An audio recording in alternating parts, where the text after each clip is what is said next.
If you're an old jail buff, and frankly, who isn't, you'll find one in Crawfordsville, Indiana that'll make your head spin. You must be Rita? Yes, that's me. Tell us where we are. You're in the Montgomery County Old Jail Museum. And it really is an old jail that's no longer working, right? It is working, and that's our claim to fame. It's the only rotary jail in the United States that still functions. What is this here? This is where all the families of the sheriffs resided from 1882 to 1973. Tell us what a rotary jail is. It's built like a squirrel cage. It's designed to turn 360 degrees in either direction, and it's all mounted on a hollow shaft. You're looking at this jail from the entrance because this is the only way in and the only way out. And all you use is this hand crank here to get it turning. So it doesn't take a lot of strength unless you're secretly a weightlifter. They said a little girl could turn this with one hand in the old days. It was so easy and smoothly turned. Rita, what were the advantages of having a circular cell like this where only one prisoner could be let out at a time? Minimum contact with the prisoners and the guard was the primary concern.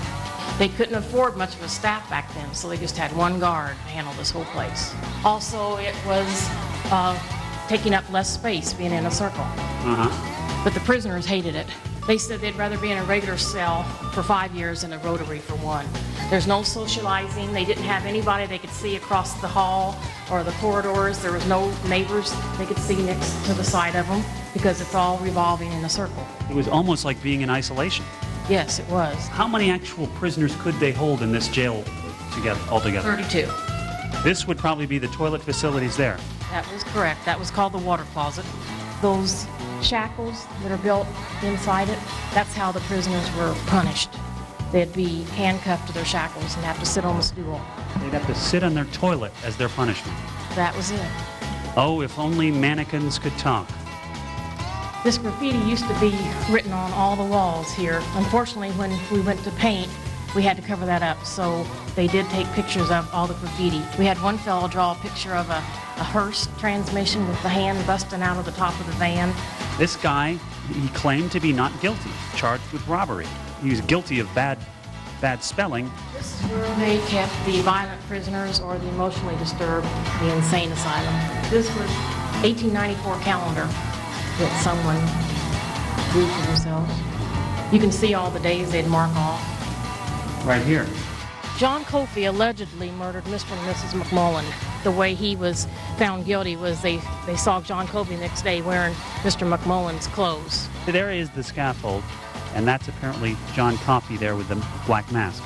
That's correct. Now, it took 3 attempts? Yes. First time, they set the spring for the board to drop, and it didn't drop. Second time, the rope broke. By then, Mr. Coffey was really, gurgling, and he said, "Wait a minute, there's something I got to tell you." And the hangman wouldn't let him tell. So the third time, it was a successful hanging, and he died. Years later, they said the hangman died a very mysterious death. I wondered what Coffey wanted to tell him. What we wonder. I've had engineers from universities say this is an engineering marvel. It sort of was ahead of its time, wasn't it? Absolutely. And yet, being such a marvel and seeming like the prison of the future, it didn't quite work out. What were the problems? The town people thought it was very inhumane. So they weren't worried about the security of the place. It was virtually escape-proof and fireproof, although we did have that one prisoner escape. See the light in there? That was the vent that was right beneath the commode. He just kept manipulating that piece of metal and getting it larger and larger every day. All you had to do was jump down here. And then he just walked over there to that wall and shimmied up the wall, and it took him to the kitchen, and he went out the kitchen back door and on into town. And how did he get caught? He hung around town too long. They say he was at the local tavern. Rita, if somebody wants to visit the last operating rotary jail in the world, where should they go? Crawfordsville, Indiana. Phone number? Area 765-362-5222. Now let me out of here, screw!